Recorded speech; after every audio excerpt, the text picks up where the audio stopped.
ಎಲ್ಲರಿಗೂ ನಮಸ್ಕಾರ. ಇದು ನೋಡಿ, ಇದೊಂದು ಬಯೋಗ್ಯಾಸ್ ಯೂನಿಟ್. ಇದು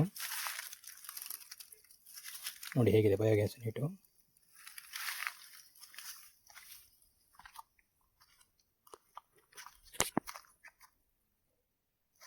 ಸೊ ಬಯೋಗ್ಯಾಸ್ ಯೂನಿಟ್ ಥರ ಮಾಡಿದ್ದಾರೆ ಇವರು.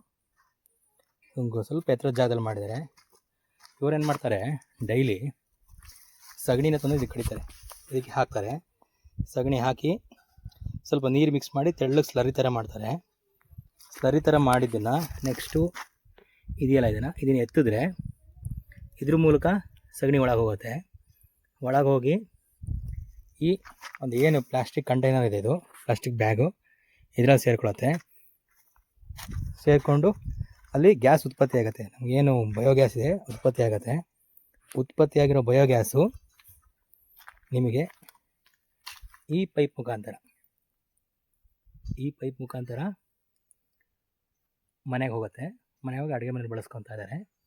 ಜೊತೆಗೆ ಇದರಿಂದ ಏನು ಸ್ಲರಿ ಬರುತ್ತೆ, ಎಕ್ಸ್ಟ್ರಾ ಸ್ಲರಿ, ಆ ಸ್ಲರಿ ಇಲ್ಲಿ ಬಂದು ಬೀಳುತ್ತೆ. ಸ್ಲರಿ ಬಿದ್ದು ಇಲ್ಲಿಂದ ಈ ಪೈಪ್ ಮುಖಾಂತರವಾಗಿ ಗುಂಡಿಗೆ ಹೋಗಿದೆ. ಸೊ ಇಲ್ಲಿಂದ ಏನು ಮಾಡಿದಾರು, ಈ ಭೂಮಿ ಒಳಗಿಂದ ಒಂದು ಪೈಪ್ ತೊಗೊಂಡು ನೇರವಾಗಿ ಇದನ್ನು ಆ ತೋಟದ ಮನೆ ಹಾಕೊಂಡಿದ್ದಾರೆ. ಒಂದು ಸಿಂಪಲ್ ಮೆಥಡ್ಡು. ಸೊ ಇದರಿಂದ ಅವರು ಹೇಳೋ ಪ್ರಕಾರ ಗ್ಯಾಸ್ ಸಿಲಿಂಡ್ರನ್ನ ಬಳಸೋದೇ ಇಲ್ವಂಥವ್ರು ಅಡುಗೆಗೆ. ಕೇವಲ ಇದರಿಂದ ಏನು ಗ್ಯಾಸ್ ಉತ್ಪತ್ತಿ ಆಗುತ್ತೆ ಅದು ಸಾಕು ಅಂತ ಹೇಳ್ತಾರೆ. ದಿನಕ್ಕೆ 2 ಪುಟ್ಟಿ ಸಗಣಿನ ಹಾಕ್ತಾರೆ. ಇದಕ್ಕೆ 2 ಪುಟ್ಟಿ ಸಗಣಿಗೆ ಹೆಚ್ಚು ಕಮ್ಮಿ 4 ರಿಂದ 5 ಕೊಡಪ ನೀರು ಹಾಕಿ ಸ್ಲರ್ರಿ ಮಾಡಿ ಅದನ್ನು ನಿಮಗೆ ಈ ಪ್ಲಾಸ್ಟಿಕ್ ಇರೋ ಕಡೆ ತಿಳಿಸ್ತಾ ಇದ್ದಾರೆ. ತುಂಬ ಚೆನ್ನಾಗಿದೆ ನೋಡಿ ಮೆಥಡು. ಜಾಗ ಇದ್ದರೆ ರೈತರು ಕೂಡ ಇದನ್ನು ಮಾಡ್ಬೋದು.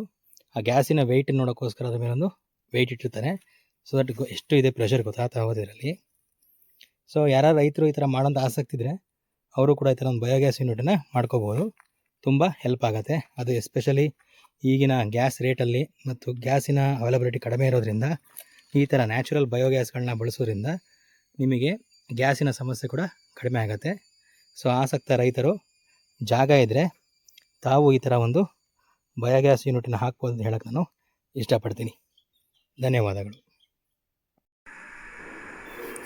ನೋಡಿ, ಬಯೋಗ್ಯಾಸ್ ಬಳಸಿದಾಗ ಯಾವ ರೀತಿ ಅದು ಉರಿ ಬರ್ತಾಯಿದೆ ನೋಡಿ. ತುಂಬ ಚೆನ್ನಾಗಿ ಬರ್ತದೆ ಉರಿ ಕೂಡ. ಸೊ ರೆಗ್ಯುಲರ್ LPG ಗ್ಯಾಸ್ ಬಂದಂಗೆ ಉರಿ ಬರ್ತಾಯಿದೆ. ಸೊ ಹಾಗಾಗಿ ಬಯೋಗ್ಯಾಸಲ್ಲೂ ಕೂಡ ನೀವು ಒಳ್ಳೆ ಎಫಿಷಿಯನ್ಸಿನ ಪಡಿಬೋದು ಅಂತ ನಾನು ಹೇಳೋಕ್ಕೆ ಇಷ್ಟಪಡ್ತೀನಿ. Thank you.